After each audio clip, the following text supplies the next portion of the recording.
I'm wanting to help people that are overcoming their narcissistic ways. Because honestly, I love that. I love that for you. I really love that for your loved person. I wish I had experienced that. So, today I want to just talk about how to say I'm sorry without making it worse. The good news is a real apology does not have to be complicated. It just has to be authentic. And it might feel a little uncomfortable because it's not what you're used to doing. But this is a game changer. Again, I am so excited for your person. I can't wait to see how they react. A lot of us grew up with all those little performative sorries that really are just kind of escape hatches.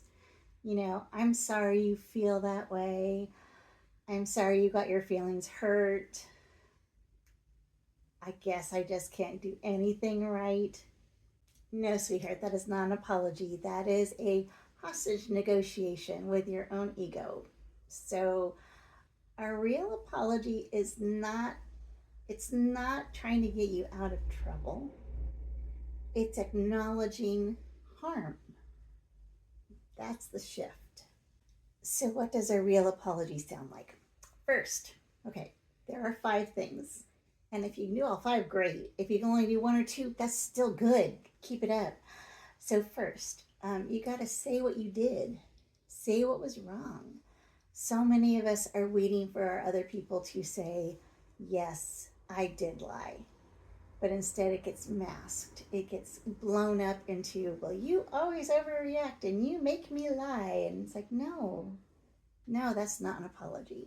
So, first thing, you got to say the actual thing you did. I lied to you. I yelled at you. I lost my temper. I let my stressful day get the best of me. That's not too hard. You can do it.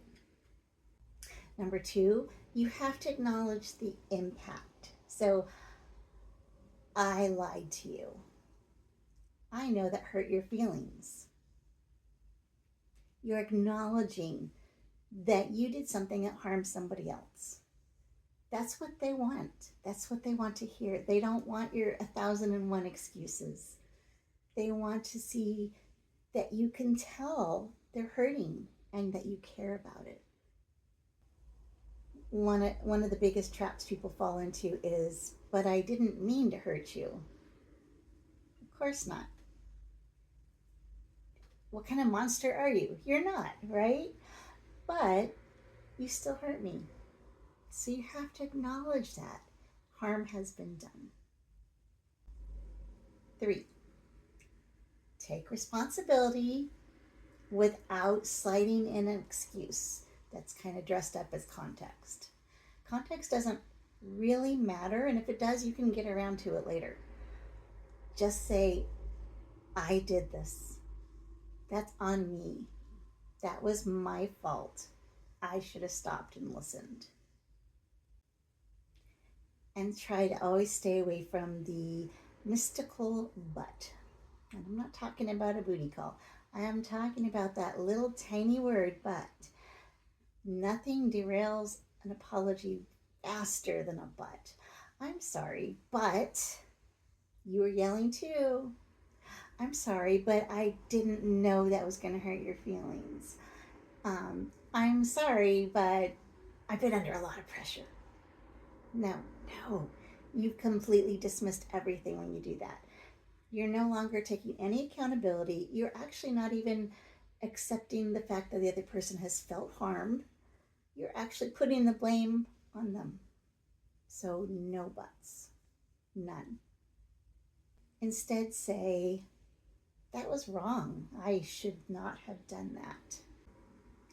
That kind of language is clean. It doesn't duck and weave or wiggle.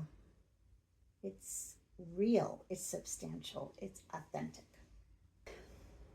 Number 4, you have to express remorse.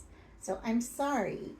I regret that. I wish I had done things differently. I wish I had handled that in a different way. It's not going to kill you to say those things. So I'm hoping deep down inside you do feel that. You didn't want to hurt that person. You didn't want to make them feel bad. So the fifth thing, because there's 5 things, the fifth thing is the most important one, and that is changing the behavior. Because if you're just saying sorry, sorry, sorry without changing anything about it, it's just background noise. So number 5 is change your behavior. So if you put that all together, you would say, I'm sorry I lied to you. That must have made you feel like you couldn't trust me anymore. That was my bad. I shouldn't have done that. I'm sorry. I'm going to try really hard now to only be truthful. Or if that sounds too wordy, just say, I'll do better. Why do you want to do this? Because one of the strongest things you can do in a relationship is take ownership for what you did wrong. It is going to strengthen your relationship. It's going to build up the other person. It is going to build bonds of trust that are super strong. 5 things are: say what you did, acknowledge the harm, own it clearly, say you're sorry, and tell how you're going to do better next time. Again, those are 5 little things. If you can do all 5, great. If you can't, at least do 1 or 2 of them. Just at least say, I'm sorry, I know that hurt you. It doesn't have to be anything super big.